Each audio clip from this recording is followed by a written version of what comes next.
अस्सलाम वालेकुम, welcome back to option to the dose. मैंने एक चैप्टर स्टार्ट करवाया था आप लोगों को, थेरेप्यूटिक एक्सरसाइज का था, शोल्डर एंड शोल्डर गर्डल। इसमें जो प्रीवियसली हम लोगों ने टॉपिक पढ़ा था वो था जॉइंट हाइपोमोबिलिटी का। होप सो आप लोगों ने देख लिया होगा। अगर नहीं देखी वीडियो तो मैं आप लोगों को लिंक डिस्क्रिप्शन में दे दूँगी, वो आप लोग लाजमी देख लें, ताकि अगर वो आपको समझ आएगी हाइपोमोबिलिटी वाली, तो ये फ्रोजन शोल्डर की जो स्टेजेस आज हम पढ़ेंगे ये ईजी हो जाएंगी। ठीक है, तो आज का जो हमारा टॉपिक है वो बेसिकली इडियोपैथिक फ्रोजन शोल्डर है। ये कन्फ्यूज़ नहीं होना, इतना सारा गिचमिच देख के ये मैं आपको समझाऊंगी तो बहुत ईजी हो जाएगा आप लोगों के लिए। ठीक है, अब इडियोपैथिक फ्रोजन शोल्डर मैंने प्रीवियसली वीडियो में बता दिया था कि होता क्या है। यहाँ पे थोड़ा सा ओवरव्यू दे देती हूँ कि फ्रोजन शोल्डर में क्या होता है। आपका कैप्सूल जो शोल्डर जॉइंट के अराउंड कैप्सूल होता है वो क्या होता है, वो थिक हो जाता है, टाइट हो जाता है, जिसकी वजह से क्या होता है, शोल्डर में मूवमेंट नहीं हो पाती और पेन होता है। ठीक है, अब इसको ना 4 टाइप्स में डिवाइड किया गया। आप ये बुक के अकॉर्डिंग, कुछ लोग 3 टाइप्स में भी करते हैं, स्टेजेस में, कुछ कहीं पे 4 स्टेजेस में होते हैं। थेरेप्यूटिक एक्सरसाइज की जो कैरोलिन किस्नर की बुक है ना, उसके अकॉर्डिंग 4 स्टेजेस हैं। तो वो 4 स्टेजेस मैं आप यहाँ आज आपको यहाँ बताऊँगी। जो इसमें स्टेज 1 है ना, इसको प्री फ्रीजिंग स्टेज भी कहते हैं। ठीक है, अभी फुली फ्रीज नहीं हुआ शोल्डर। ठीक है, ये होगी कितने टाइम के लिए, ये लेस देन 3 मंथ। ठीक है, 3 मंथ से कम इसका ड्यूरेशन होगा। ठीक है, और इसमें क्या क्या फीचर्स आ रहे हैं ये आप लोगों को लाजमी पता होना चाहिए। अब इसमें क्या चीज़ है कि एक तो हमारे पास स्टेज 1 में पेन आप लोगों ने लाजमी याद रखना है। पेन जो है वो ग्रेजुअल ऑनसेट होगा, यानी कि 3 महीने हुए हैं अभी पेशेंट को, तो अभी हो रहा है, कंटिन्यू हो रहा है, यानी कि फ्रोजन शोल्डर होना स्टार्ट हुआ है। तो स्टार्टिंग में उसको इतना ज़्यादा पेन नहीं होगा, ग्रेजुअल ऑनसेट होगा, आहिस्ता आहिस्ता पेन होगा। ठीक है, और प्रेजेंट एट नाइट, रात को बहुत ज़्यादा होगा। जब पेशेंट कहेगा कि मैं करवट चेंज करता हूँ, अपनी साइड चेंज करता हूँ, तो इस शोल्डर में पेन होता है मुझे, तो रेस्ट पे नहीं होगा, स्लीप में होगा। ठीक है, स्लीप के टाइम पे होगा। और इंक्रीज विद मूवमेंट, जब भी वो पेशेंट मूव करने लगेगा, कोई काम करने लगेगा, उसके पेन जो है वो बढ़ जाएगा। ठीक है, लॉस ऑफ मोशन अगर हम देखें, मूवमेंट लॉस होगी, लेकिन सिर्फ अभी एक ही मूवमेंट लॉस होगी और वो है एक्सटर्नल रोटेशन। एक्सटर्नल रोटेशन क्या होती है, पेशेंट आपको सिंपली आकर कहेगा कि जब मैं नहा रहा होता हूँ तो मैं बैक पे साबुन नहीं लगा सकता। ठीक है, एक ये उसकी कंप्लेन होगी। दूसरी ये कंप्लेन होगी कि मतलब कॉम्बिंग नहीं कर पा रहा, बाल कंघा नहीं कर पा रहा। ये इस तरह की कंप्लेन होती हैं उसकी पेशेंट की। अब जो स्टेज 2 है ना, स्टेज 2 को हम क्या कहते हैं, फ्रीजिंग स्टेज भी कहते हैं। ये आपने, इसको प्री फ्रीजिंग स्टेज कहते हैं, इसको फ्रीजिंग स्टेज कहते हैं। अब ये क्या है, ये जो स्टेज है इसका ड्यूरेशन अगर हम बात करें तो ये 3 to 9 मंथ की है।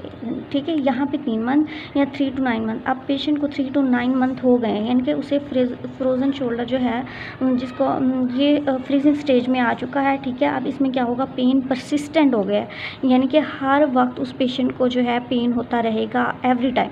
ठीक है, अब उसके अलावा क्या है, एट रेस्ट पे भी पेन होगा, मोर इंटेंस, बहुत ज़्यादा पेन होगा। ठीक है, अब यहाँ पे कंटिन्यू हुआ था, यहाँ पे ज़्यादा हो गया, पेन बढ़ गया। 3 to 9 मंथ, वहाँ पे लेस देन 3 मंथ। ये कंपेयर करके आप याद करेंगे तो आप लोगों को अच्छे से याद होगा। लॉस ऑफ मोशन जो लॉस होगी वो इन ऑल डायरेक्शन, यानी हर डायरेक्शन में। वहाँ पे हमने पढ़ा था स्टेज 1 में सिर्फ एक्सटर्नल रोटेशन लॉस हुई थी, यहाँ पे हमारी हर डायरेक्शन में मूवमेंट लॉस हो गई है। ठीक है, अब इसकी नेक्स्ट स्टेज आती है जो ज़्यादा इससे प्रोग्रेसिव है, वो स्टेज 3 है, फ्रोजन स्टेज। फ्रोजन स्टेज में क्या है कि ये हमारे पास 9 to 15 मंथ इसका ड्यूरेशन है। ठीक है, अब इसमें भी मूवमेंट लॉस हो चुकी है सारी डायरेक्शन में। प्लस इसमें क्या चीज़ आएगी, एक कि with substitute motion in scapula, जब भी पेशेंट ऊपर को हाथ उठाने लगेगा तो उसके साथ में स्कैपुला भी मूव करेगा, शोल्डर के साथ स्कैपुला उसको सब्सटीट्यूट करने की कोशिश करेगा। और फ्रोजन स्टेज में क्या होता है कि थिकनिंग बहुत ज़्यादा हो जाती है, कैप्सूल की एडहेरेंस बहुत ज़्यादा हो जाती हैं। ठीक है, और पेन अगर हम देखें तो इस स्टेज में क्या होता है, पेन अब कम होना स्टार्ट हो जाएगा, ओनली विद मूवमेंट के साथ होगा, हर वक्त नहीं होगा। दूसरा ये कि कैप्सूल तो थिक हो गया बहुत ज़्यादा, साथ में जो मसल है शोल्डर के ऊपर उनकी एट्रोफी हो जाएगी। अब शोल्डर के ऊपर कौन से रोटेटर के आपकी जो मसल्स हैं, बाइसेप हो गया। ठीक है, इस तरह के जो मसल हैं, इसकी डेल्टॉइड हो गया, इसमें एट्रोफी होने स्टार्ट हो जाएगी, वीकनेस होनी स्टार्ट हो जाएगी।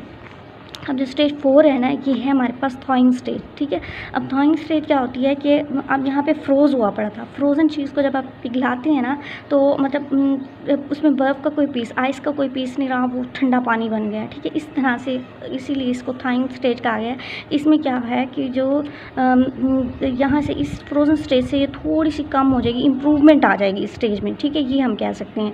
तो इसमें मोशन जो है मे ग्रेजुअली इम्प्रूव, मूवमेंट इम्प्रूव होने लग जाएगी, क्योंकि फ्रोजन शोल्डर वाले को, पेशेंट को ये कहते हैं कि ये 2 साल बाद है खुद ब खुद ठीक हो जाता है, मतलब 1 साल तक इसकी फेज़ रहती है, उसके बाद आहिस्ता आहिस्ता ग्रेजुअली इम्प्रूव होने लग जाती है। तो ये जो स्टेज है ना, स्टेज 4 थॉइंग स्टेज, ये 15 से 24 मंथ की होती है। ठीक है, और इसमें क्या होगा, पेन कम से कम होगा, मिनिमल पेन होगा। उसके साथ क्या चीज़ है हमारे पास, थॉइंग स्टेज इसको कहते हैं, पेन कम हो गया, मूवमेंट्स इंप्रूव होना स्टार्ट हो जाएंगी, ड्यूरेशन इसका 2 साल तक पहुंच जाता है। यही इस स्टेज का जो है लास्ट चीज़ है।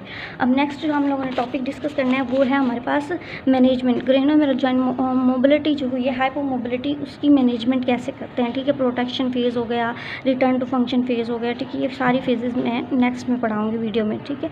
अगर आपको समझ आई है तो मेरी वीडियो को लाइक कर दें। Thank you so much.